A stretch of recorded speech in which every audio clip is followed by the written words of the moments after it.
আসসালামু আলাইকুম। কিউটিভি বাংলাতে আপনাদের স্বাগতম। আজ আমরা এমন এক শক্তিশালী ইবাদত নিয়ে আলোচনা করব যা কেবল আমাদের আন্তিক শান্তিই দেয় না, বরং আমাদের মস্তিষ্কের গঠনকেও ইতিবাচকভাবে প্রভাবিত করতে পারে। দোয়া। দোয়া কিভাবে আমাদের জীবনে পরিবর্তন আনতে পারে, আর আধুনিক নিউরোসায়েন্টিস্টই বা এই বিষয়ে কি বলে, চলুন কোরআন ও বিজ্ঞানের আলোকে জেনে নেওয়া যাক। ইসলামে দোয়ার গুরুত্ব অপরিসীম। পবিত্র কুরআনে সূরা মুমিনের ৬০ নম্বর আয়াতে আল্লাহ তাআলা বলেন, ক্বালা রাব্বুকুমুদউআনি আস্তাজিব লাকুম ইন্নাল্লাযীনা ইস্তাকবিরুনা আন ইবাদাতি সায়াদখুলুনা জাহান্নামা দাখিরিন। এর অর্থ হচ্ছে, আর তোমাদের রব বলেছেন, তোমরা আমাকে ডাকো, আমি তোমাদের ডাকে সাড়া দেব। নিশ্চয়ই যারা অহংকারবশত আমার ইবাদত থেকে মুখ ফিরিয়ে নেয় তারা অচিরেই লাঞ্ছিত অবস্থায় জাহান্নামে প্রবেশ করবে।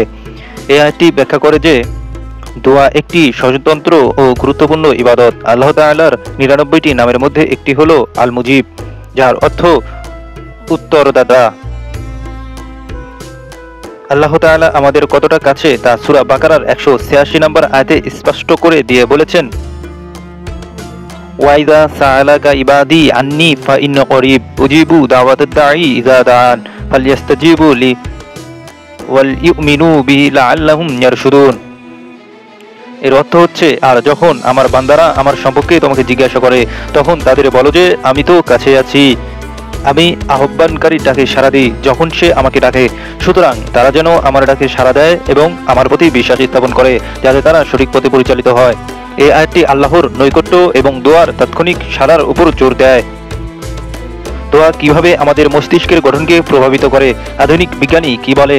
আধুনিক বিজ্ঞানী নিউরোপ্লাস্টিসিটি নামে একটি ধারণা রয়েছে, যা মস্তিষ্কের পরিবর্তিত হওয়ার এবং নতুন নিউরাল সংযোগ তৈরির ক্ষমতাকে বোঝায়। যে যেমন নেতিবাচক চিন্তা মস্তিষ্কে নেতিবাচক ওয়্যারিং তৈরি করতে পারে, তেমনি ইতিবাচক চিন্তা এবং দোয়ার মতো অনুশীলনী ইতিবাচক ওয়্যারিং তৈরি করতে পারে। দোয়াকে নিউরোপ্লাস্টিসিটি এর জন্য একটি শক্তিশালী হাতিয়ার হিসেবে বর্ণনা করা হয়েছে, কারণ এতে ইতিবাচক বিশ্বাসগুলোর বারবার পুনরাবৃত্তি জড়িত, যা মস্তিষ্কের গঠনকে পরিবর্তন করতে পারে। নিউরোসায়েন্টিস্ট ডক্টর অ্যান্ড্রু নিউবার্গ বলেছেন যে নিয়মিত প্রার্থনা বা ধ্যান প্রিন্টাল কন্টেক্সটে যুক্ত পরিচিত চিত্তার জন্য দায়ী, শক্তিশালী করে এবং অ্যামিগডালার ভয়ের কেন্দ্র কার্যকলাপ হ্রাস করে। একটি ২০১৬ সালের গবেষণায় দেখা গেছে যে যারা নিয়মিত প্রার্থনা করেন তারা কম বিষণ্ণতা ও উদ্বেগে ভোগেন, কারণ ইতিবাচক নিউরাল সংযোগের ধারাবাহিক সৃষ্টি হয়। দোয়ার মাধ্যমে আল্লাহ কবুল করার উপর বিশ্বাস রাখা অত্যন্ত গুরুত্বপূর্ণ, কারণ আল্লাহ আমাদের প্রতি তার ধারণার ভিত্তিতেই কাজ করেন। দোয়া আত্মবিশ্বাস বাড়ায়, ভয় কমায় এবং মস্তিষ্কের গঠন পরিবর্তন করে মানসিক স্থিতিশীলতা আনে।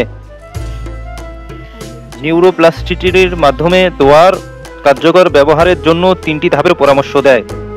বিশ্বাস গড়ে তোলা, আন্তরিকভাবে বিশ্বাস করা যে আল্লাহ দোয়া কবুল করবেন এবং প্রতিদিন কমপক্ষে ৫ মিনিট মনোযোগ সহকারে দোয়ার জন্য উৎসর্গ করা। সুনির্দিষ্ট ও ইতিবাচক ভাষা, সমস্যাগুলো সুস্পষ্টভাবে তুলে ধরা এবং ইতিবাচক শব্দ ব্যবহার করে আল্লাহর সাহায্য চাওয়া, সেই সাথে কোরআনের এবং হাদিসের দোয়াগুলো মুখস্থ করা ও পাঠ করা।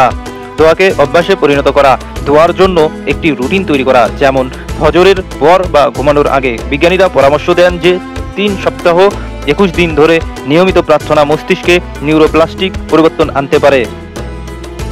আল্লাহ তাআলা সূরা রাদের ২৮ নম্বর আয়াতে বলেন, আল্লাযীনা আমানু ওয়া তাতমাইন্নু কুলুবুহুম বিযিকরিল্লাহ আল্লা বিযিকরিল্লাহি তাতমাইন্নুল কুলুব।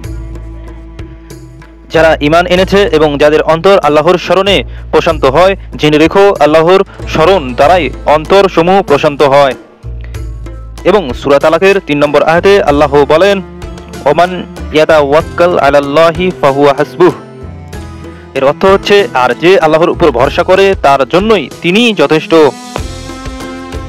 পরিশেষে বলা যায়, দোয়া কেবল আন্তিক শান্তির জন্য নয়, এটি মস্তিষ্কের গঠনকে প্রভাবিত করে, যা ব্যক্তিকে তার মানসিকতা এবং জীবনকে ইতিবাচকভাবে পরিবর্তন করতে সাহায্য করে।